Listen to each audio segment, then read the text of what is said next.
Already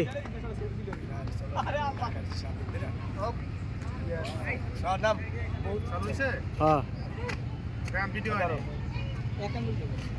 দেখতেছেন এই যে আসসালামু আলাইকুম। আমি এই মুহূর্তে দাঁড়িয়ে আছি খোলামুড়া ঘাটে, কামরাঙ্গী চরের পাশে বুড়িগঙ্গার নদীর তীর ঘেঁষে এরকম সুন্দর ওয়ার্কআউট সরকার এখানে করে দিয়েছেন। মানে এখানকার যে ওয়ার্কআউটটা মোটামুটি একটা পর্যটন স্পটে পরিণত হয়েছে। তাই আপনারা যারা আশেপাশে আছেন তারা বিশেষ করে এই জায়গাটা শুক্রবার এবং শনিবার লোকজন দিয়ে ভরপুর থাকে বেশি। তো এরকম ওয়ার্কআউট তৈরি করে দিয়ে বুড়িগঙ্গার পাড়ে এরকম নানা রঙের গাছগাছালি দিয়ে এই ওয়ার্কআউটের যে পাশটা এটা অত্যন্ত সুন্দর করে সাজিয়ে দিয়েছেন। এরকম পাইন ঝাউ গাছ, কৃষ্ণচূড়া গাছ, আরও অনেক গাছ দিয়ে এই ওয়ার্কআউটের পাশে ঠিক পারে এই পাশে কামরাঙ্গী চর পয়েন্টে একটা সুন্দর ওয়ার্কআউট সরকার তৈরি করে দিয়েছেন যারা প্রশাসন আছেন। বুড়িগঙ্গা নদীর আমরা আশা করবো যে কেরানীগঞ্জের যে পাশটা আছে এইভাবে এই খোলামুড়ার যে পাশটা আছে কামরাঙ্গীচরের যে পাশ, আমরা আশা করব যে সরকার ওই পাশটা কেরানীগঞ্জের যে পাশটা আছে ওই পাশে এরকম একটা ওয়ার্কআউট তৈরি করে দিয়ে এই বুড়িগঙ্গা নদীটাকে এই বুড়িগঙ্গা নদীর দুই পাশে যাতে লোকজন এই বুড়িগঙ্গার নদীর সৌন্দর্য উপভোগ করতে পারে এবং এই বুড়িগঙ্গা নদীর দিকে যাতে সরকার একটু গুরুত্ব সহকারে দৃষ্টিপাত করে, কারণ অনেক ঐতিহ্য এবং অনেক কালের মহাকালের সাক্ষী এই বুড়িগঙ্গা নদী। এই বুড়িগঙ্গা নদীতে প্রতিদিন শত শত টন বর্জ্য এবং নানা রঙের আবর্জনা এই বুড়িগঙ্গা নদীতে লোকজন ফেলছে, যার ফলে বুড়িগঙ্গা নদী দিনের পর দিন দূষিত হচ্ছে। এই বুড়িগঙ্গা নদী আমাদের একটা ঐতিহ্যবাহী নদী। এই বুড়িগঙ্গা নদীকে আমাদের বাঁচাতে হবে এখনই, তা না হলে এই বুড়িগঙ্গা নদী আমাদের মাঝখান থেকে হারিয়ে যাবে।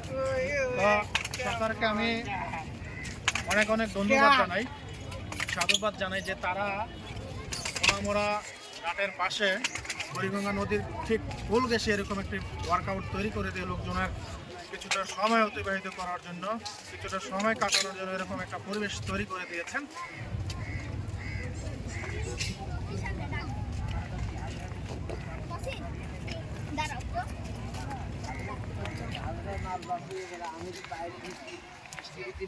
এরকম দুই পাশে নদীর ঠিক পাশে এরকম নদীর কোল ঘেঁষে নিচ থেকে ডালাই দিয়ে পিলার উঠিয়ে এখানে ওয়াল করে এরকম পাশে মাটি ভরাট করে এরকম নানা রঙের গাছগাছালি দিয়ে এই পরিবেশটাকে অত্যন্ত সুন্দর করে সাজিয়ে দিয়েছে। আর এই যে এই পাশে দুইটি মোটরসাইকেল একত্রে চলাচল করতে পারবে এরকম একটি ওয়ার্কআউট এখানে তৈরি করে দেওয়া হয়েছে। এখানে যারা আশেপাশে আছেন কিছুটা সময় এখানে আসলে অতিবাহিত করতে পারবেন। অত্যন্ত চমৎকার দুর্দান্ত একটি পরিবেশ। খোলামুড়া ঘাটের যে নদীর তীরটা আছে এই তীরে এরকম একটি ওয়ার্কআউট তৈরি করে দিয়েছেন, এই জন্য প্রশাসনকে আবারও ধন্যবাদ জানাচ্ছি। এই পাশে ওয়াল করে ব্যারিকেড তৈরি করে মাঝখানে লোকজনের চলাচল ওয়ার্কআউট তৈরি করা হয়েছে। এই পাশে আসলে আপনি বিকালবেলাটা খুব সুন্দরভাবে খুব স্বাচ্ছন্দ্যে এখানে কিছুটা সময় অতিবাহিত করতে পারবেন, এরকম একটা পরিবেশ তৈরি করে দেওয়া হয়েছে। আগে এরকম পরিবেশ ছিল না।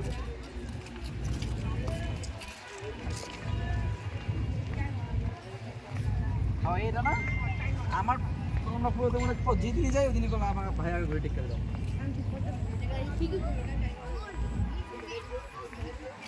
সুন্দর এরকম যতদূর যায় ফেরিঘাট পর্যন্ত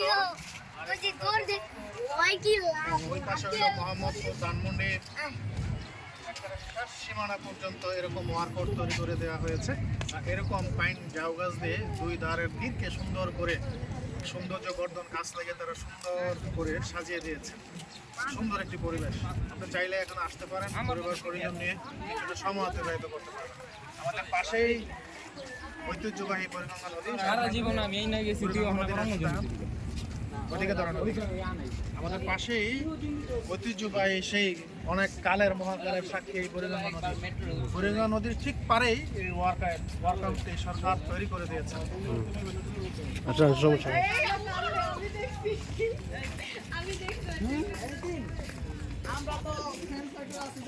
এখানে মূলত শুক্রবার এবং শনিবার সাপ্তাহিক ছুটির দিন লোকজনের আনাগোনা থাকে বেশি। সুন্দর একটি পরিবেশ, বুড়িগঙ্গা নদীর ঠিক পারে খোলামোড়া ঘাটের পাশটাই ওয়ার্কআউট তৈরি করে দিয়ে এরকম লোকজনের চলাচলের কিছুটা সময় অতিবাহিত করার জন্য সুন্দর একটি পারফেক্ট একটি জায়গা। তো আজকের ভিডিওটা এই পর্যন্তই। আপনারা পৃথিবীর যে যেখান থেকে আমাদের এই ভিডিওটি দেখলেন, আপনাদের সবার জন্য রইল অনেক অনেক শুভকামনা। যদি ভিডিওটি একটু হলে আপনাদের ভালো লাগে তাহলে শেয়ার করে সর্বত্র ছড়িয়ে দেওয়ার অনুরোধ জানাচ্ছি। তা আপনারা দেশে কিংবা প্রবাসে যে যেখানে আছেন সবাই ভালো থাকুন, সুস্থ থাকুন। আবারও দেখা হবে, আবারও কথা হবে অন্য কোনো ভিডিওতে, অন্য কোনো জায়গা থেকে। আল্লাহ হাফেজ।